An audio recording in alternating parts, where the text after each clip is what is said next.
Hi everybody, welcome to Dram Daddy Whiskey. I'm Dan, and tonight we're going to be trying the latest limited edition release from a distillery that has one of, if not my single favorite core lineup of any Scotch distillery there is. The distillery is Ardbeg, and the release is the Ardbeg Hypernova, the latest committee release. Ardbeg is a distillery on Islay, an island on the west coast of Scotland that is world famous for its peated Scotch whiskies. Ardbeg has a long history in the Scotch industry, but like many Scotch distilleries, it went through periods in which it was actually closed before it was sold and reopened. The most recent occasion on which Ardbeg was reopened was in 1997. It didn't take too long for Ardbeg to become incredibly popular with Scotch whiskey fanatics. Ardbeg started its own club. It was more or less a fan group that was started by and sponsored by Ardbeg itself. It still exists now, and it's called the Ardbeg Committee. Every year, Ardbeg has a couple or a few different special releases that they call their committee releases. For most of these releases in the past, there have been two versions of them. One version is usually a higher proof, I think it's cask strength, that gets released for the committee members only. And the other is usually a lower proof version that gets released to the general public. I've tried to figure out whether Hypernova is the special release that only gets released to the committee members or the one that gets released to the general public, but I haven't been able to find out if there actually were two different releases for this one. Everything I can find has the same proof point, and I can't really tell. If you know whether there was a separate committee release or two separate committee releases of the Hypernova, let us know in the comments. I'd really like to know. What I do know is that the Hypernova is actually a spin-off of a line of committee releases that Arbbeg has had called the Supernova. And the reason they relabeled or rebranded it the Hypernova in this instance is because they're making a big deal about one specific fact about this whiskey. It has the highest peated parts per million of any release that Ardbeg has ever done, supposedly. It has at least 170 peated parts per million. 170! And it's non-chill filtered. So this is probably going to be a pretty intense dram. I've talked about before though that peated parts per million is not everything. It doesn't mean it's necessarily going to be the smokiest thing you've ever had, but Ardbeg is specifically advertising this as being pretty damn smoky. A little bit from the back label. Possibly the smokiest dram in the world, this one at least, Hypernova possesses a multi-magnitude never before experienced. This is a brutally smoky dram, brutally smoky, that radiates flavor in every direction. Undoubtedly Ardbeg's smokiest spirit, Hypernova 22 is a cataclysmic event for the distillery. It's big, it's intense, and it's pulling palates into a whole new dimension. So let's see how smoky this thing really is. Hypernova is 51% alcohol by volume, which means it's 102 proof. It doesn't say this on the bottle, but from what I've looked into, it appears that it's actually non-chill filtered as well. And so the combination of those two things makes me think there's a decent chance that this might be straight from the barrel, but the fact that it's at an even 51% makes me think maybe it was watered down at least a bit. Plus, given how intense the peat is on this, the high peated parts per million, it's a safe bet that it's watered down some. Although sometimes adding water actually brings out the smoke in a whiskey. Let's find out what we're working with here. But first, if you haven't already and you like this sort of content, feel free to hit that subscribe button. Let's see what we've got on the nose here. Oh, it's been a while since I've had Ardbeg. And this is definitely Ardbeg. It's salty, briny. It's got a characteristic peat note to it that is hard for me to describe at this point as being anything other than Ardbeg. The perfect balance between sweet and smoky and savory. Like if you had the perfect smoked barbecue. There's a little bit of tanginess on this too. It doesn't smell crazy smoky. It's there.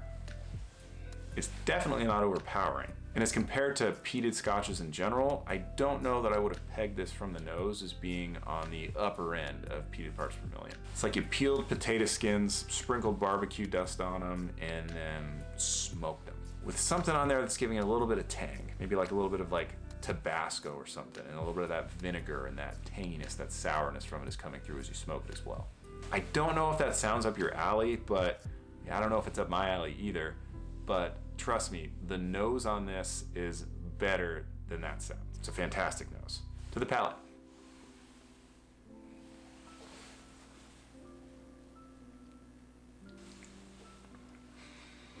You get those similar notes up front, and then a strong, sweet malt characteristic comes through on the mid palate and just hangs there. And the finish on that sweetness is really long. There is smoke on this, but it's not a ton, especially given the ppm and the proof on this, and the fact that it's non-chill filtered. I'm definitely surprised that the first sip wasn't blowing me back with more of the smoke. I thought I would have to wait for a second sip to be able to get past the smoke and pick out some different flavors. But that is by no means a bad thing. This is delicious. Second sip. Ooh. Actually, the nose, even on the second sip, I'm getting a lot more brininess from it. Oh yeah, like seaweed. Like someone soaked some seaweed and just slapped it right in front of you when you were expecting some of those barbecue chips. That's what it smells like anyway. Okay, now the second sip. Okay, just sweetness rolling over your tongue at first, and now that smokiness, that peat, is coming through on the back palate.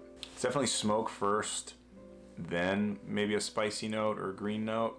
They're both there. This is maybe a touch smokier than most Ardbeg releases I've had, maybe, but I wouldn't say it's peatier, if that makes sense. Peat presents in a lot of different ways other than smoke. Smoke is just the most obvious one, I think. And so I'm not getting a ton of really strong peaty notes outside of a sort of billowy, ephemeral, smoky taste. But the sweetness is still the star of the show. Number 3. So yeah, this is similar to the second sip. It's sweet up front, and then I get more smoke on the back. It is a little spicier now. Maybe I took a bigger sip than I'm used to, and I'm feeling the alcohol content on my palate a bit. But it's sweet, it's smoke, it's spicy, and you do get some of that barbecue chip note, but there's less of the tanginess that I got on the nose, and a lot more of the sweetness. It sounds maybe a little two-dimensional, nothing spectacular, but they all actually work really, really well together. This is a fantastic tasting dram. If you've had it before, I would give it a little bit of time after your first 1 or 2 drams. That's what I did, and I'm getting a bit of a different experience with this one than I did in the first couple. It's a lot better. The sweetness is more upfront, but they also blend a lot better together. This is coming together just a lot more as a little bit more air gets to, a little more time gets to it. So what's the verdict on this? What score am I gonna give this whiskey? I would say it's great. So I would leave Ardbeg Hypernova from 2022. The committee release deserves a 8.6. A great whiskey. There's not a whole lot of bad to say about this. It's got different notes to it. It's not super complex. It doesn't develop a ton, but the way the different flavors blend together and make something just so enjoyable makes this deserve an 8.6. The grade for the overall release, how easy it is to find, how expensive it is, whether it met expectations, plus of course the whiskey in the bottle. I have been able to find this not super easily, but not all that hard either. But you definitely can't find this in most stores. And I'm sure it'll be gone in a matter of months, maybe weeks. But the price is the big one. This is a non-age stated whiskey. It's a semi-pass for that because it's peated.